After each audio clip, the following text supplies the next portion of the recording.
Dear students, welcome to our class on JRF, SRF, Net, General Knowledge, latest. So in this class, we try to understand some more schemes of Government of India to make agriculture sector profitable and to help the farmers technically. So in this class, number one scheme is Pradhan Mantri Kisan Man Dhan Yojana. Pradhan Mantri Kisan Man Dhan Yojana. This is a pension scheme for welfare of all small and marginal farmers. Under this scheme, about 5 crore marginal farmers will get a minimum monthly pension up to 3,000 rupees on attaining the age of 60 years. So that means on attaining the age of 60 years, farmers, small and marginal farmers, approximately 5 crore small and marginal farmers get a pension of rupees 3,000. The second thing in this class is Pashu Kisan Credit Card Scheme. Pashu Kisan Credit Card Scheme for the growth and development of animal husbandry sector in India. The government of India has launched Pashu Kisan Credit Card for livestock farmers for their daily needs on investments in the Pashu and their rearing and then getting profits from Pashu.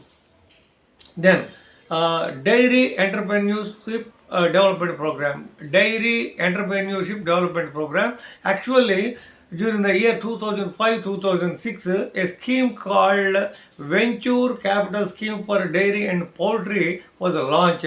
Venture Capital Scheme for Dairy and Poultry was launched. Later on, this scheme changed its name to Dairy Entrepreneurship Development Scheme. That's DEDS, Dairy Entrepreneurship Development Scheme, with effect from 1st September 2010. That means exactly after 5 years, the particular program, Venture Capital Scheme for Dairy and Poultry, was renamed Dairy Entrepreneurship Development Scheme. Now, the aim was to extend support for setting up small dairy farms and other components to bring structural changes in the sector. To bring structural changes in the animal husbandry or dairy sector, the government of India has launched this particular Dairy Entrepreneurship Development Scheme. The next one is Rainfed Area Development Program, RADP, popularly we call it as Rainfed Area Development Program. The RADP was started as a sub-scheme of RKVY, Rashtriya Kisan Vikas Yojana. This is one of the most popular schemes after the independence. RKVY, Rashtriya Kisan Vikas Yojana. So in this scheme, a component is the Rainfed Area Development Program. The aim of this scheme is improving agricultural productivity of rainfed areas in a substantial way. In a substantial way, the scheme is going to improve the agricultural productivity of rainfed areas. The next one is Soil Health Card Scheme. It was launched in the year 2015. 2015. Please note that small bits like this are incorporated in big questions. 1 or 2 or 3 components are added in a statement. In that, the soil health scheme was launched in the year 2015. That you please should remember. Now in this class so far, we tried to understand Pradhan Mantri Kisan Man Dhan Yojana, Pashu Kisan Credit Card Scheme, Dairy Entrepreneurship Development Scheme, Rainfed Area Development Program, Soil Health Card Scheme. The next one in this class is National Mission for Sustainable Agriculture. We discussed so many programs, approximately 8 programs are there under this National Mission for Sustainable Agriculture. This is one of the 8 missions under the National Action Plan on Climate Change. Agriculture meteorologists should understand. Agriculture meteorology students should always remember that National Mission for Sustainable Agriculture, NMSA, we popularly call it as like RKVY. Okay, Rashtriya Kisan Vikas Yojana, MSMA. Okay. NMSA is National Mission for Sustainable Agriculture. This is one of the 8 missions under National Action Plan on climate change. NAPBC we call it as agriculture meteorology. Students should remember. Question may be asked. What is NAPCC? Okay, National Action Plan on Climate Change. This is the aim is to promote sustainable agriculture via climate change adaptation measures. Now, see, there are 8 schemes under NM.Sc, National Mission on Sustainable Agriculture. I just read for your academic interest once again. In the earlier classes, I tried to give as much information as possible, which is enough for your exam. The 8 missions under NM.Sc are rainfed area development, submission on agroforestry, soil health management, Paramparagat Krishi Vikas Yojana, National Rainfed Area Authority, Soil and Land Use Survey of India, National Center of Organic Farming, Mission Organic Value Chain Development in Northeastern region. These schemes, programs, we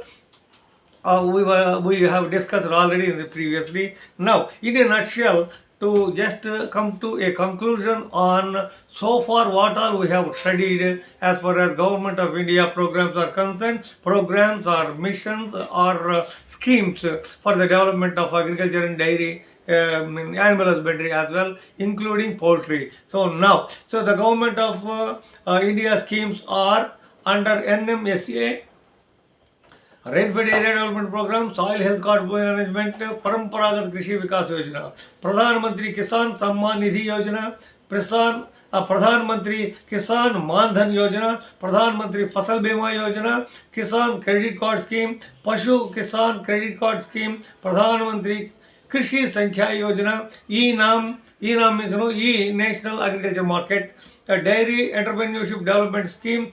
So these are all the things that were launched by Government of India for the benefit of farmers, both monetary wise and technology wise. Now here I would like to discuss with you an important issue, which is really an interesting thing to be given in the exam. So that's what Farm Bill 2020 or Agriculture Bill 2020. Farm Bill 2020 or Agriculture Bill 2020. There is a much discussion among the farmers, elite scientists and everybody on this program. I will not go into pros and cons of this program. What is the concept of this program? What is the aim of Government of India in this particular program? Why the farmers are protesting? These are the points that we are going to discuss. Nothing away from this minimum circumference we won't go. Now see, this is known as Farm Bill 2020 or Agriculture Bill 2020. Now here there are 3. This is a bill which is a combination of 3 bills. Number 1, Farmers Produce and Commerce Promotion Facilitation Bill 2020. Farmers Produce and Commerce Promotion and Felicitation Bill 2020, Farmers Agreement on Price Assurance and Farm Services Bill 2020, and Essential Commodities Amendment Bill 2020. So this particular Farm Bill or Agriculture Bill 2020 is a combination of these 3 bills. Now these bills make big structural changes in agriculture sector. These bills also encourage corporate investments in agriculture ecosystem to make agriculture more profitable for the farmers. So this is the aim. Now see, let us see what are the benefits of these particular bills to the farmers. There are at least 5 very good advantages or 6 very good advantages of these 3 bills. Number 1, the bill envisages a path for farmers as an alternative platform to sell their produce in open market. If the farmers are interested to sell their produce in the open market, this is an alternative platform. What is an alternative form? Alternative plan, alternative form available for the farmers is Farm Bill 2020 or Agriculture Bill 2020. The first advantage, once again for your academic interest, the bill envisages a path for farmers as an alternative platform to sell their produce in the open market. Second advantage, now after introducing the bill, now the farmers can sell their products openly to anyone and anywhere, and they can get higher price. Third advantage is there will be no APMC market fee or cess on transactions in such trade areas. Fourth one, APMCs will also continue its functioning. Now APMCs have to compete with these alternative platforms, and the farmers have a choice for selling their farm produces. Then these bills are powers. These bills will give power to the farmers to sell their products directly to the corporate or exporter buying in bulk from the farm. The last and sixth advantage is the bill does not annihilate current minimum support price based procurement of food grains. The MSP based procurement system will continue, and farmers can also sell their crop production or crop products in mandi in the existing minimum support price. That means minimum support price will be there. There is a competition. There is a possibility for competition among APMCs and the new bill introduced platform. So farmers are going to get a very good advantage. This is the advantage. What are the government motives towards the farm bill? What exactly made the government to introduce this bill? The government introduced these bills to transform agriculture and well-being of farmers. The government has taken this step to boost agriculture sector and double the farmers' income by 2022.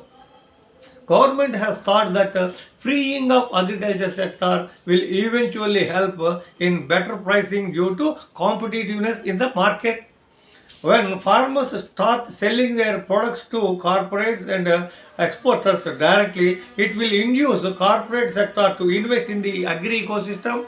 And finally, the initiative also give farmers better access to modern technology, and farmers will be benefited. These are the motives of the government. Now, why the farmers are protesting? This is an interesting thing. Why the farmers are protesting in a big way? Now, number one point, farmers are apprehensive of getting minimum support price for their produce, as new Farm Bill 2020 opens the way for farmers to sell their produce in the open market and fix the price by themselves on mutual understanding of corporate and farmer. Corporate and farmer sit together. Whatever the farmer fixes the minimum support price he wanted, the corporates have to give. Okay. However, the disadvantage is it opens the way for farmers to sell their produce in the open market, so that there is a mechanism of fixing of price by the farmers, which may or may not be accepted by the corporate sectors. Farmers also fear that large retailers and corporates could dominate agriculture sector with money power. So they could dominate. Third disadvantage are farmers, why they are protesting, is farmers doubt that APMCs may become unavailable and have to shut down in future if the trade moves substantially to other alternative platforms. This is another fear that the farmers also fear that mandis become redundant like any other central government schemes, projects or programs. For example, BSNL, they quoted BSNL, MTML, etc. in future. So, farmers fear that the mandis will become like that. Then the price assurance bill does not prescribe any mechanism for price fixation. It has escaped in fixing the price.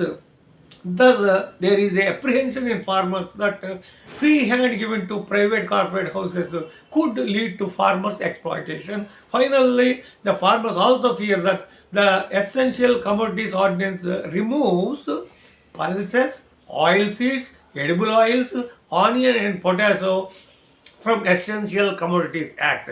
These products of the farmer, these produces of the farmer. What are those produces? Pulses, oil seeds, edible oils, onion and potato from the Essential Commodity Act. They are removed from the Essential Commodities Ordinance. Therefore, the amendment deregulates the production, movement, storage and distribution of these commodities, which are really essential in day-to-day life to the farmer. Now, I would like to conclude our class in such a way that, the Farm Bill or Agriculture Bill 2020 is a wonderful bill.